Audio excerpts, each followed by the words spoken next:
ఇదొకటి తెలంగాణ గేయానికి సంబంధించింది. తెలంగాణకు సంబంధించినటువంటి చిహ్నంలో రాచరికానికి చెందిన గుర్తులు ఉండవు. రాచరికానికి చెందినటువంటి గుర్తులు ఉండవు. కాకతీయుల సామ్రాజ్యము, కాకతీయుల చరిత్ర అది రాచరికం కిందకు వస్తుందా, లేదంటే గతకాలపు మన ఘనకీర్తి, గత వైభవము గుర్తుకొస్తుందా? ఈ అంశాలు చెప్పాలి. గోల్కొండ నవాబ్ అంటే మీకు రాచరికం వస్తుంది. వాడికి మట్టికి నేలకు సంబంధం లేదు. నవాబుల గురించి నేను చెప్పేది. మళ్ళీ గోల్కొండ కట్టినటువంటి గొల్లకోట, అది కట్టింది గొల్లకొండ, అది కట్టినటువంటి ఈ దేశానికి మా సంబంధం ఉన్నటువంటి గొల్ల ప్రభువుల గురించి మాట్లాడడం లేదు. ఆ కట్టినటువంటి వాళ్ళ గురించి మాట్లాడడం లేదు. నిజాం అనేటోడికి ఈ రాష్ట్రానికి, ఈ దేశానికి సంబంధం లేదు. వాళ్ళంతా కూడా ఇన్వేడర్స్, ఈ దేశాన్ని దోచుకొని పోవడానికి వచ్చినటువంటి వాళ్ళే తప్ప ఇంకొకటి కాదు. వాడు మంచిగా చేసిండా, చెడ్డగా చేసిండా, ఏదో రాచరికంలో ఉన్నప్పుడు ఒకటి రెండు మంచి పనులు చేయాల్సి వస్తే చేసి ఉండవచ్చు. అది దానికి సంబంధం లేదు. కానీ నరరూప రాక్షసులు వాళ్ళు ఈ దేశ సంస్కృతి సాంప్రదాయాలను, ఈ భారతదేశానికి సంబంధించినటువంటి ఆత్మను చంపడానికి వచ్చినటువంటి విదేశీ మూకలే. వాడు ఔరంగజేబు కావచ్చు, అక్బర్ కావచ్చు, బాబర్ కావచ్చు, నిజాం కావచ్చు, వాడు టిప్పు సుల్తాన్ కావచ్చు, XYZ ఎవడైనా ఉండవచ్చు. ఈ దేశం మీద దండయాత్ర చేసి ఈ దేశాన్ని కొల్లగట్టినటువంటి గోరీలు, గజనీలు ఎన్నిటికీ ఔరంగజేబులు, తుగ్లకులు ఈ దేశానికి సంబంధించినటువంటి వాళ్ళు కాదు. వాళ్ళు ఈ దేశంలో కోటలు కట్టలేదా, 10 ఏళ్ళు 20 ఏళ్ళు. అరే మన భూమిని కబ్జా చేసేవాడు 50 ఏళ్ళు దున్నుకొని తిని సచ్చినా కూడా మళ్ళీ ఆ భూమి కబ్జా కిందికి వాడు కబ్జా కోరే అవుతాడు.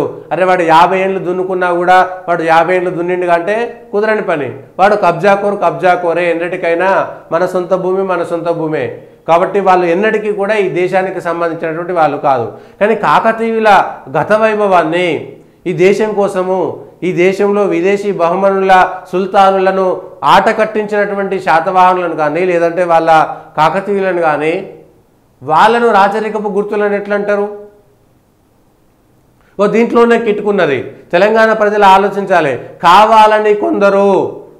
కావాలని కొందరు ఈ సమ్మక్క సారక్కకు అట్లనే ఈ కాకతీయులకు మధ్య యుద్ధం జరిగింది అనేటువంటి ఒక కొత్త కోణాన్ని, కుట్ర కోణాన్ని సృష్టించినటువంటి ఎర్రనేస్తాలు కొంతమంది ఉన్నారు. వాళ్ళ సంబంధమే లేదు. అసలు కాకతీయులకు కానీ లేదంటే సమ్మక్క సారక్కకు కానీ ఎక్కడ యుద్ధమే జరగలేదు. సమ్మక్క సారక్క అనేటువంటిది ఒక జాతికి, ఒక తెగకు సంబంధించినటువంటి, ఒక కుటుంబానికి సంబంధించినటువంటి తొలి ఆడపడుచును వాళ్ళ సాంప్రదాయం ప్రకారం దేవతగా కీర్తించుకునేటువంటి ఒక సాంప్రదాయంలో భాగంగా వచ్చింది. ఆ తర్వాత అక్కడ ఉండేటువంటి వాళ్ళు నేను ఒక దేవుని మొక్కుతా, నువ్వు ఏ దేవుని మొక్కుతున్నావు అంటే ఒక పలానా దేవుని మొక్కినా నాకు మంచి జరిగిందంటే మళ్ళీ అందరు అటే వైపు ఎట్లా పోతారో అక్కడ కూడా జరిగింది అదే. అంతే తప్ప కాకతీయులతోటి యుద్ధం చేసిర్రు, జంపన్న వాగుల రక్తం ఏర్లై పారింది అనేటువంటి శుద్ధ అబద్ధాలను సృష్టించింది కొంతమంది కావాలని. అంటే ఎక్కడ కేవలం గోల్కొండ, ఈ నిజాములు, కేవలం బహమనులు, సుల్తాన్లు, తురుష్కులు వీళ్ళ మీదనే వ్యతిరేకత వస్తుంది, కానీ వీళ్ళ మీద కూడా రావాలి కదా అనేటువంటి ఒక దుగ్ధతో చేసినటువంటి తప్పుడు చరిత్ర రికార్డు అది తప్పుడు చరిత్ర రికార్డు. దానికి కొందరు నక్సలైట్ భావజాలం ఉన్నటువంటి వాళ్ళు కావాలని సృష్టించినటువంటి, మధ్యలో రాసినటువంటి చరిత్రను వక్రీకరించినటువంటి మాట తప్ప ఇంకొకటి కానే కాదు. కాకతీయ కళాతోరణం అనేటువంటిది నా గత వైభవాన్ని గర్వంగా చెప్పుకునేటువంటి కళాతోరణాలే తప్ప అవి రాచరికపు ఆనవాళ్ళు కానే కావు. రేవంత్ రెడ్డి గారు, అవి రాచరికపు ఆనవాళ్ళు కానే కావు. ఈ దేశం సౌభాగ్యంగా ఉండాలని, ఈ దేశంలో విదేశీ శత్రుముఖలు వచ్చినప్పుడు వాళ్ళ నుంచి కాపాడినటువంటి ధీరులు, ధీరోదాత్తులు, శక్తివంతులు, శక్తియుతులు, ఈ దేశానికి గొలుసుకట్టు చెరువులు లాంటి విజ్ఞాన సంపదను ప్రదర్శించినటువంటి వాళ్ళు, రామప్ప లాంటి అత్యాధునికమైనటువంటి, ఏది ఇప్పుడు కాదు 800-1000 సంవత్సరాల క్రితము వాళ్ళు కట్టినటువంటి కోటలు, వాళ్ళు చెప్పినటువంటి గుళ్ళు, వాళ్ళు చేసినటువంటి శిల్ప సౌందర్యము, వాళ్ళు చెప్పినటువంటి నృత్య సౌందర్యము, వాళ్ళు చేసినటువంటి కళా సౌందర్యము, అది ఈ దేశానికి గర్వకారణం తప్ప అది రాచరికపు ఆనవాళ్ళు కావు. ఆ మాట మాట్లాడినటువంటి మీరే ఏదో కన్ఫ్యూజన్లో ఉన్నట్టున్నారు, మిమ్మల్ని ఎవరో తప్పుదో పట్టిస్తున్నట్టున్నారు. కానీ ఇది తీవ్రమైనటువంటి వ్యతిరేకత, ఓరుగల్లు పౌరుషాన్ని ప్రపంచమంతా చాటి చెప్పేటువంటి అవకాశం వస్తుంది.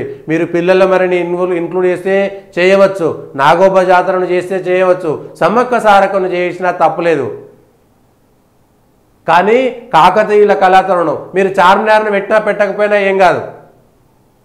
అది ఈ రాష్ట్రానికి సంబంధించినటువంటి నిషాన్ అనుకుంటే అనుకోకపోతే అదొక చర్చనీయాంశమైనటువంటి అంశమే. ఒక రాక్షసుడు తన అవసరాల కోసం 4 రూపాయలు మార్చుకొని నలుగురిని మంచి పేరు తెచ్చుకునేటువంటి పనులు చేస్తే అవిటికి మన సంబంధం లేదు. కానీ కాకతీయుల చరిత్రలో ఏనాడు ప్రజల కోసము, ఎందుకంటే ఆ రోజు ఉన్నటువంటి పద్ధతుల్లో అవతల వాడు రాజు, వాడు దండయాత్ర చేస్తాడు కాబట్టి వారి నుంచి కాపాడుకోవడానికి ఒక రాజు అనేటువంటి వ్యక్తి ఉంటాడు. ఆ రోజు రాజు అయి ఉండవచ్చు, లేదు ముఖ్యమంత్రి అయి ఉండవచ్చు, ప్రధానమంత్రి అయి ఉండవచ్చు, పద్ధతులు మారి ఉండవచ్చు. అది రాచరికపు పోకడ అంటే ఎట్లా? ఒక ముఖ్యమంత్రి ఈ రాష్ట్రానికి సంబంధించినటువంటి ప్రజలపై రాచరికపు పోకడ చేస్తున్నారని అంటే ఒప్పుకుంటారా? ఒక ప్రధానమంత్రి చేస్తున్నారంటే ఒప్పుకుంటారా? ఈ అంశాలపైన క్లారిటీగా ఉండాలి.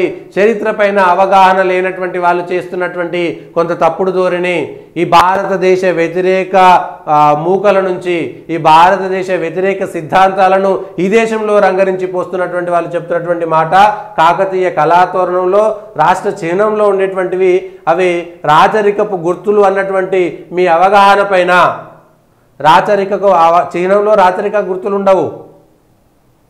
రాచరికానికి వ్యతిరేకంగా కొట్లాడితే మరి అదే అందశ్రీ రాసినటువంటి దాంట్లో రామప్ప మీద లేదంటే చార్మినార్ మీద, గోల్కొండ నవాబుల కొత్త చరిత్ర చార్మినారు, పోతనిది పురటిగట్ట, రుద్రమిది వీరగడ్డ, గండరుడు కొమురం భీముడే ఈ బిడ్డ అన్నప్పుడు అక్కడ కూడా రామప్పకు సంబంధించి, కాకతీయ కళాతోరణాలకు సంబంధించి, కాకతీయ కళాప్రభల కొత్త వెలిగ అని ఒక మాట ఎందుకు మాట్లాడారు? మరి కాకతీయ కళాప్రభలను తెలంగాణ రాష్ట్రగీతంలో కీర్తించబడితే తెలంగాణ చిహ్నంలో వాటిని రాచరికపు గుర్తులంటే ఎంత హిపోక్రసీగా ఉంది. ఒకసారి ఆత్మావలోకనం చేసుకోండి. ఆ గీతంలో ఈ పదాలను కూడా తొలగించారా? అది కూడా క్లారిటీ ఇవ్వాలి. కాకతీయుల కళాప్రభలకు సంబంధించినటువంటి కాకతీయులను కీర్తించడం కానీ, గోల్కొండ నవాబులను కీర్తించడం కానీ ఈ అంశాలను తొలగించారా? అంటే నీ గత చరిత్రను పూర్తి స్థాయిగా తీసేస్తున్నావు. వచ్చేటువంటి తరాలకు తెలుస్తుంది, తెలవాల్సినటువంటి అవసరం ఉంటుంది. గత చరిత్రలో నిన్ను రాచి రంపాన పెట్టినటువంటి వాడవడు, గత చరిత్ర పూర్వ చరిత్ర వైభవానికి సంబంధించినటువంటి అంశాల విషయంలో ఒక క్లారిటీ లేకపోతే, అందులో పరిపాలకుడిగా ఉన్నటువంటి మీకు ఈ క్లారిటీ లేకపోతే కష్టము. తెలంగాణ అంటే పోరాటాలు, త్యాగాలకు కాకతీయులు చేసే పోరాటాలు కావా? వాళ్ళది పరాక్రమ చరిత్ర కాదా? వాళ్ళది వీర చరిత్ర కాదా? కాకతీయులు శాతవాళ్లకు సంబంధించి, విష్ణుకుండిలకు సంబంధించి, ఇక్కడ పరిపాలించినటువంటి వాళ్ళకు సంబంధించి మీరు గోల్కొండ నవాబులది నేను వ్యతిరేకిస్తా. వాడు ఎన్నటికీ మా రాజు కాలేడు, వాడు ఏది మంచి చేసినా వాడు ఈ దేశాన్ని దోచుకున్నటువంటి వాడే, ఇక్కడి ప్రజలను దోచుకున్నటువంటి వాడే తప్ప వాడు ఏనాటికి రాజు కాలేడు. కానీ కాకతీయులకు సంబంధించినటువంటి పోరాటాలు అంతే తప్ప రాజులు గుర్తుకు రారని, చిహ్నంలో రాచరిక ఆనవాళ్ళు ఉంటే పాలకుల మనస్తత్వం కూడా అలాగే ఉంటుందని అభిప్రాయపడ్డాడు. చిహ్నం రూపకల్పన బాధ్యతను కళాకారులకే వదిలేశానని, అందులో జోక్యం చేసుకోవడానికి తానేమి 80,000 పుస్తకాలు చదవలేదని, రాష్ట్రగీతాన్ని రూపొందించే బాధ్యతను కూడా కవి అందశ్రీకి చెప్పారు. కానీ కవి అందశ్రీకి చెప్పినప్పుడు నేను జోక్యం చేసుకోలేదంటారు. మరి జోక్యం చేసుకోకపోతే రాచరికపు ఆనవాళ్ళు ఉండకూడదని ఎట్లా చెప్తారు? జోక్యం చేసుకున్నట్టే కదా. రాచరికపు ఆనవాళ్ళు ఉండకూడదనేటువంటి మాట చెప్పడం అనేటువంటిది జోక్యం చేసుకున్నట్టే కదా. సో ఈ విషయాలపైన స్పష్టత లేదు. ఏదో కావాలని అప్పుడు వస్తున్నటువంటి మస్తిష్కంలో మెదిలినటువంటి ఆలోచనలను రుద్దడమే తప్ప ఘనమైనటువంటి గత చరిత్రను వదిలేసుకోవాల్సినటువంటిది కాదా? మాకైతే మా కాకతీయులు చాలా గొప్పవాళ్ళు, వాళ్ళు రాచరికపు ఆనవాళ్ళు మాకెన్నటికీ కాదు. కాకతీయులు ఎన్నటికీ రాచరికపు ఆనవాళ్ళు కాదు, మా గత వైభవ కీర్తికి వాళ్ళు కీర్తి పతాకాలు. నిజాం ఎప్పటికీ తరతరాల బూజే, మాకు నిజాం ఎన్నటికీ తరతరాల బూజే. కానీ మా కాకతీయులు, మా శాతవాహనులు, మా ఛత్రపతి శివాజీ, అవును మా ఛత్రపతి శివాజీయే, వాళ్ళందరూ కూడా ఒక రాణా ప్రతాప్ కావచ్చు, ఒక నేతాజీ కావచ్చు, వాళ్ళందరూ ఎప్పటికైనా సరే గుర్తుండిపోయేటువంటి వాళ్ళే.